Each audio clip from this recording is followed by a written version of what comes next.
নমস্কার বন্ধুরা, আমি মৌ। তোমাদের সবাইকে আমাদের গল্পকথা পরিবারে আরও একবার অনেক অনেক স্বাগত জানিয়ে আজকের এই ছোট্ট ভিডিওটি শুরু করছি। বন্ধুরা, গত কয়েকদিনে আমাদের চ্যানেল থেকে শিবরাত্রি সংক্রান্ত যে ভিডিওগুলি পোস্ট করা হয়েছে সেখানে তোমরা অনেকেই জানতে চেয়েছো মন্দিরে গিয়ে শিবরাত্রির পুজো কিভাবে করবে। তো আজকের ভিডিওতে আমি সেটাই তোমাদের বলে দিচ্ছি। বাড়িতে শিবরাত্রির পুজো করলে যতটা ইলাবোরেটলি করা সম্ভব মন্দিরে ভিড়ের কারণে সেইভাবে করা যায় না।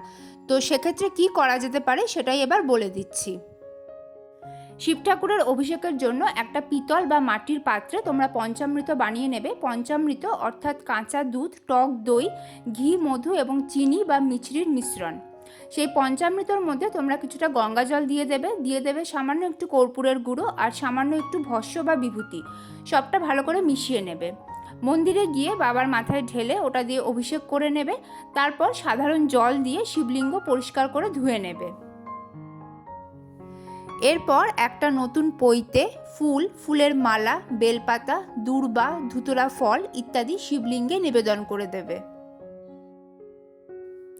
এরপর বাবার মাথায় গঙ্গা জল ঢালতে হবে। গঙ্গা জলে তোমরা কিছুটা কর্পূরের গুঁড়ো, সামান্য গোলাপ জল, সামান্য অগরু, সামান্য সাদা চন্দন, কিছুটা সিদ্ধি পাতা, কয়েকটি গোটা আতপ চাল এবং যে যে বিশেষ শস্য তোমরা ওই দিন বাবাকে নিবেদন করতে চাও সেই সব কিছু অ্যাড করে নেবে এবং এই জলটা বাবার মাথায় ঢেলে দেবে।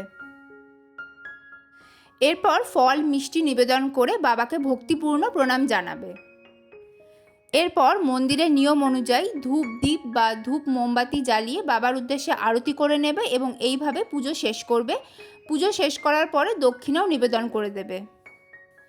তাহলে বন্ধুরা, আশা করি তোমরা বুঝতে পারলে যে শিবরাত্রির দিন মন্দিরে গিয়ে তোমরা কিভাবে পুজো করে নেবে। আজকের ভিডিও এখানেই শেষ করছি। তোমরা সবাই ভালো থেকো, সুস্থ থেকো। হর হর মহাদেব।